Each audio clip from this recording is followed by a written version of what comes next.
I signed a rent or leave contract at 14, then sent a lawyer's letter home. He slid the rent or leave paper across the table like a kindness, utilities not included. 7 days later, a certified legal envelope turned his face gray, the pantry lock vanished, and the spying and soaked mower proved the fight had only begun. Before we continue, please like, comment, and subscribe to the channel. This will greatly help me with promotion. Thank you.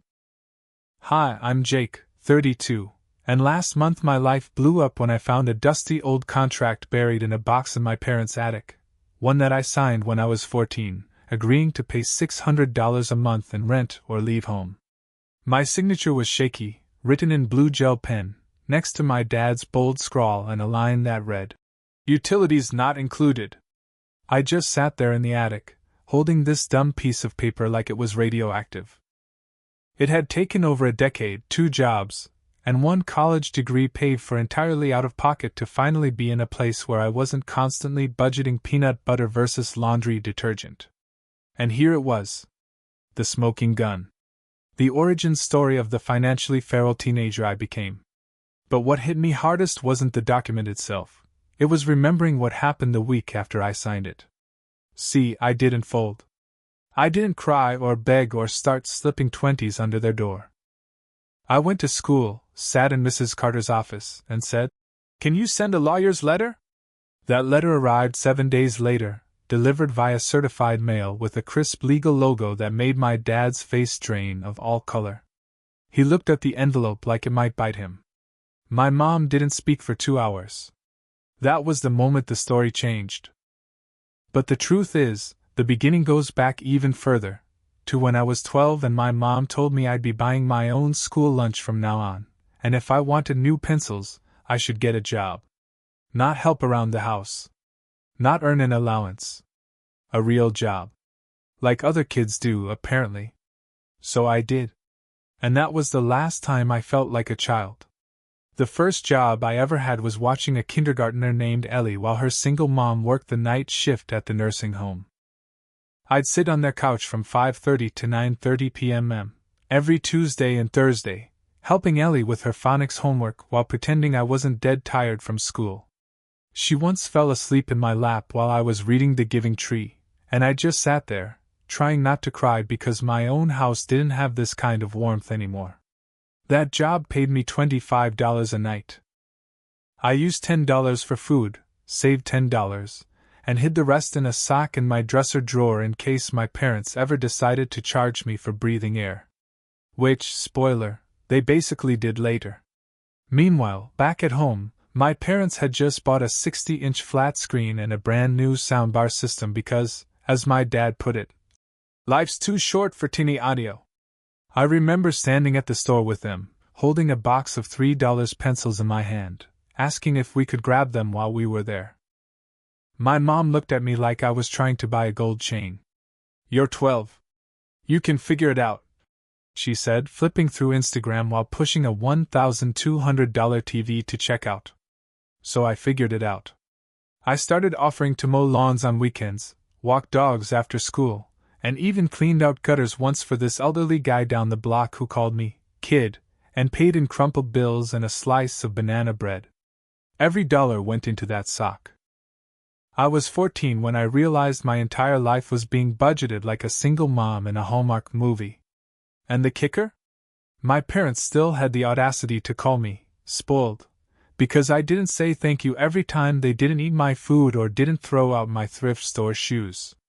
One night I got home from dog walking and saw them opening up Chinese takeout, bags of orange chicken, lo mein, and egg rolls covering the table. I hadn't eaten since lunch. I walked into the kitchen, opened the fridge, and found a half-empty jar of peanut butter and 2 stale tortillas. Dad looked up and said, "Don't act like we're made of money." He was holding chopsticks in one hand and a bottle of $30 wine in the other. I laughed. Out loud. And that's when I knew I was on my own. The contract appeared 2 months later.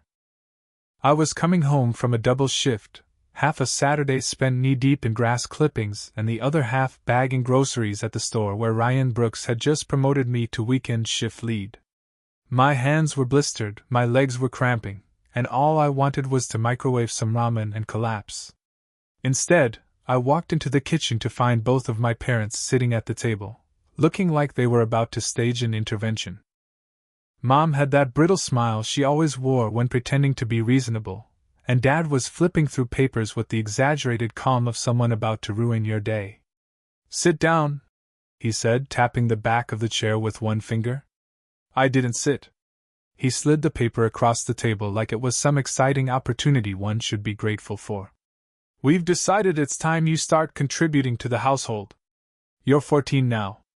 You make good money. So we're drawing up a rent agreement." I blinked. "I'm sorry, what?" Mom jumped in. "It's only fair. $600 a month. Plus utilities. You've been living here for free and using our water and electricity." "Using water," I repeated. "Like to live?" Dad didn't laugh. "You can either sign it and pay, or you can find somewhere else to live. It's up to you." He actually grinned like he'd given me some generous choice, as if this was a board game and I'd just landed on a bad square. I stared at that piece of paper. It had an official-looking header, a payment breakdown, and signature lines. They'd Googled how to write a rental agreement. I was 14, making $700 a month at best. After utilities, that would leave me around $100 for everything: food, clothes, school supplies, mower, gas, emergencies. There was no version of that math where I didn't drown. I asked for time to think. Dad rolled his eyes and called me dramatic. But I went to my room, locked the door, and pulled out my notebook. I crunched every number, ran every possible scenario, and every one of them ended the same: broke, starving, and dropping out of school to work full-time just to afford to keep the lights on in their house. At 1 a.m., after hours of research and blurry-eyed scrolling, I screenshot a section from a legal aid site. "Parents are required to provide shelter, food, and basic needs for minor children until age 17. The next morning, I walked into the kitchen and said 7 words that turned my parents pale. "I'd like to speak to a lawyer." The silence after I said it was so long and loud I could hear the refrigerator humming. Dad's face darkened instantly, like a switch flipped. "A lawyer?" he repeated, voice rising. "You're 14. You don't need a lawyer. You need a reality check." Mom just stared at me with her mouth slightly open, as if I'd just confessed to robbing a bank instead of, wanting legal clarification on why I had to pay rent as a child. "I'm not signing anything until I talk to someone," I said, trying to keep my voice steady. My legs were shaking. My hands were ice. "It's a legal document. That means I should understand it." Dad slammed his coffee mug so hard on the counter that coffee splashed onto the tile. "You're ungrateful," he snapped. "We could have kicked you out ages ago, but we let you stay here. For free. And this is how you thank us?" I grabbed my backpack and walked out before I said something I couldn't take back. I biked to school so fast I nearly wiped out at the corner of Elm and Vine. My brain was buzzing with panic and shame and something else, something steadier: resolve. I didn't know exactly what I was doing, but I knew I couldn't let them gaslight me into thinking this was normal. "Mrs. Carter was in her office when I showed up, breathless, at 8:03 a.m. She barely had time to say hello before I was explaining everything: how they hadn't bought me food or school supplies in years, how they were now demanding rent, how I'd saved every dollar like my life depended on it because, well, it did. She didn't interrupt. Just nodded, jotted notes, and asked for details when I paused. When I finished, her face was unreadable, but her voice was calm and warm. "You did the right thing coming to me," she said. "This is serious, and you are not overreacting." That sentence nearly broke me. Because for years I had been reacting, silently, to every unkind shrug, every grocery bag I wasn't included in, every hole in my shoes I had to duct tape shut. But no one had ever said I was right to feel the way I felt. Mrs. Carter helped me apply for free lunch, something I'd never dared to do because I knew it would blow up at home. Then she pulled out a phone book, yes, an actual printed directory, and called legal aid. She left a message for a lawyer to call back. And that night, I started sleeping with my phone under my pillow like it was a lifeline. Which, as it turned out, it was. Daniel Lawson was younger than I expected. He looked like the kind of guy who drank iced coffee in the winter and could quote Parks and Rec without blinking. He greeted me in the legal aid office with a firm handshake and an easy smile, like I wasn't just some terrified kid holding a folder of screenshots and a heart full of dread. Mrs. Carter had driven me after school, and she waited outside while I walked into his tiny office, which was crammed with filing cabinets, law books, and a whiteboard that read in red marker, "Kids are clients too."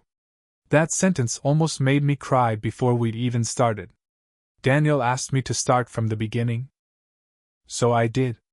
I laid it all out, the peanut butter dinners, the second-hand clothes, the Chinese takeout I wasn't allowed to touch, the lawn jobs, the budgeting notebook I kept like a sacred text. I told him about the rent contract, about the screaming, about my dad calling me ungrateful for wanting food. I pulled out my phone and showed him everything I'd saved, photos of empty cabinets, screenshots of purchases, the contract itself with its bold letters and ridiculous terms. I even showed him the sock full of old bills I'd saved before I got a bank account, each crumpled dollar its own quiet battle.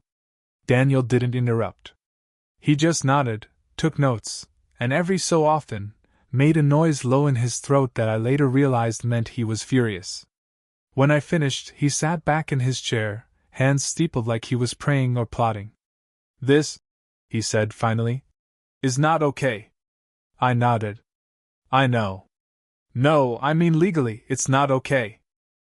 He explained that while some parents might charge their older teens a token amount of rent when they're working full-time or out of school, it's completely different when the child is underage, still in school, and especially when the parents have stopped providing basic necessities. He asked pointed questions. Who buys your food? Who buys your clothes? Do they give you lunch money? And with each, "I do," he underlined something on his pad. Daniel drew 2 columns on his legal pad, one labeled "Provided," the other "Self-supplied." The first list was practically empty, just roof and utilities. The other list was crammed with everything else a child needs to survive. At the end of it, he looked at me and said, "They've essentially outsourced parenting to you. And now they want to tax you for it." Then he asked the big one, "Do you feel safe at home?" I paused. "Physically? Yeah. Emotionally?" I shrugged. "I haven't felt safe in years." Daniel leaned forward. "I can write them a formal letter. Not aggressive. Just a clear explanation of their legal responsibilities and the implications of continuing down this path. It won't force them to change, but it might scare them into realizing this isn't a game. You're not a tenant. You're their child." My mouth felt dry. "Yes, please. Send it." He nodded and pulled up a template on his computer. I watched as he added specific details, state laws about parental obligations, clauses about minors and consent, even a section that made it clear that denying basic necessities while demanding payment could be construed as neglect. "This isn't a threat," he said, eyes serious. "It's a lifeline. For you and them. Maybe it'll jolt them into reality." When the letter was ready, he printed 2 copies, one for them, one for me, and emailed an encrypted version to my school counselor to keep on file. As I walked out of that office, holding that envelope with my name on it and the weight of truth printed inside, I felt something shift. For the first time, I wasn't just surviving. I was pushing back. That night, I made microwave ramen again. My parents were sitting at the table eating restaurant burgers and talking about Netflix like they hadn't threatened to evict me 6 days earlier. I didn't say anything, just sat at the counter, chewing my salty noodles, watching them laugh. The next afternoon, the letter arrived. I wasn't home when it got delivered, but I knew the second I stepped inside that they'd read it. The house was unnaturally quiet, like the air itself had thickened. They were both in the kitchen, Daniel's letter on the table between them. It was open, unfolded, like it had been read more than once. Mom's face was pale and puffy like she'd been crying. Dad's jaw was locked so tight I thought his teeth might break. Neither said a word as I walked past them to my room. But that night, for the first time in months, the pantry was unlocked. There was food inside. And no one told me not to touch it. The silence in the house after the letter arrived was the kind you could trip over. For the first 2 days, my parents avoided me completely, like I had become some radioactive object left too close to the family photos. They tiptoed around each other too, talking in hushed voices, keeping doors open, and pretending to be busy any time we were in the same room. I'd come home from work and find dinner plates already in the sink, as if they'd eaten early to avoid sharing a table.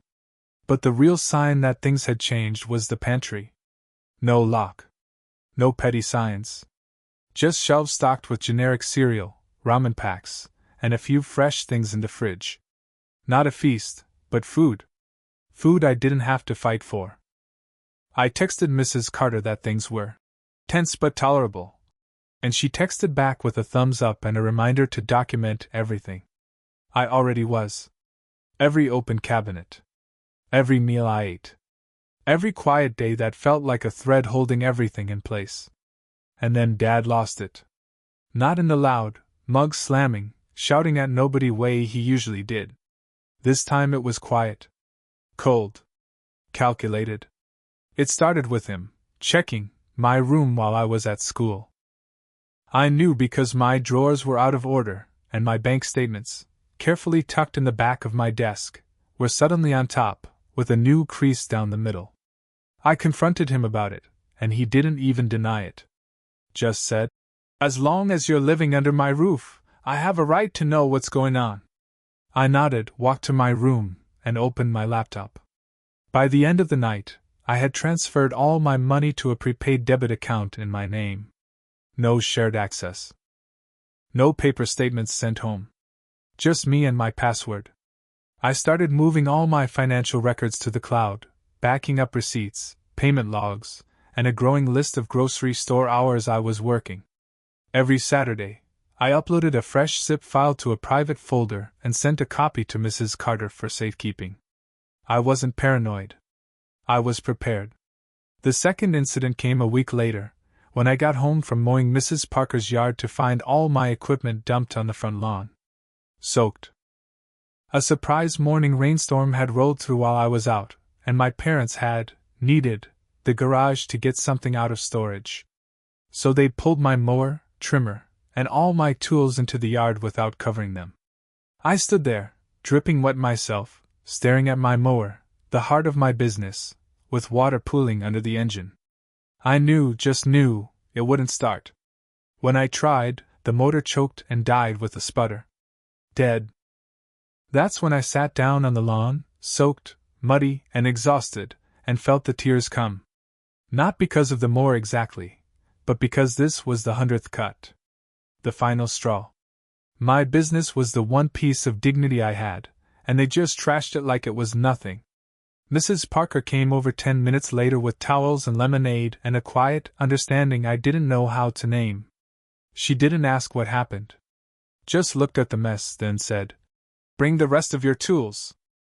We'll store everything in my garage from now on." She cleared out a corner just for me. Set up a little shelf for supplies. Even let me hang a clipboard for scheduling my jobs. It felt like a tiny headquarters, safe, untouched, mine. A few days later, Ryan Brooks at the grocery store called me into his office. He'd heard what happened with my dad showing up at the store to scream at me. Turns out the incident made it into the manager group chat because Jessica, one of the cashiers, had written a full report. Ryan was calm, respectful, and completely on my side. "I want to offer you a part-time position," he said. "Set hours, better pay, more stability. You've proven you can handle it." I nodded, too stunned to speak. This wasn't just a promotion. This was a life raft. Consistent hours meant consistent income. Consistent income meant I could finally stop panicking every time the milk ran low. By the end of the week, I was on the schedule for every weekend and 3 evenings a week, earning enough to cover food, school supplies, and saving again for college. I used my first new paycheck to take my busted mower to a repair shop, and even splurged on a pair of work gloves that didn't leave blisters. Things at home? Still icy. But functional. Dad stopped yelling and started stewing, slowly stewing, like a crock-pot full of resentment. Mom gave me tight, forced smiles and occasionally asked if I wanted anything from the store. She never liked my answers. To be left alone didn't fit into the grocery list. Then came the chore credit plan. Mom approached me one evening with her best step-forward smile and a color-coded chart she'd made on the computer. Instead of rent, she said, you can earn credit by completing tasks. Mopping, dishes, helping with dinner. It's not rent, it's contribution. I stared at the chart. This is literally rent with extra steps. Her smile faded. You're impossible. I walked away. And then texted Daniel everything. He wrote back. Keep documenting. If they escalate, we escalate. So I did. That week, I logged everything. What food was available, what comments they made, what money they spent on themselves. I tracked every dollar they wasted and every time they tried to get mine. I wasn't afraid of being monitored anymore. I was the one watching now. And the truth was becoming harder and harder for them to rewrite. It didn't end with fireworks or courtroom drama. It ended with a Thursday dinner. We were sitting at the table, me, my mom, and Dad, eating baked chicken and rice. No one was yelling. No one was pretending things were perfect either. But we were eating the same food, at the same table, like a family that had weathered something ugly and just kept going. Earlier that day, we'd all signed the updated agreement, no rent until I turned 17, open food access, and clearly listed chores instead of vague contributions. I snapped a photo of the signatures before handing the original to Mrs. Carter, who slid it into a folder with my name on it and said, "You've done everything right." Dad talked about a forklift at the warehouse breaking down. Mom mentioned a rude customer who tried to return socks without a receipt. I told them about an A on my history quiz and a new lawn client I picked up for spring. That was it. No tears, no speeches. Just normal conversation over a quiet meal. But for me, it was a revolution. Because for the first time in years, I wasn't trying to survive my home. I was building something beyond it. And that night, as I packed my work apron and study notes, I felt it in my chest. I was going to be okay.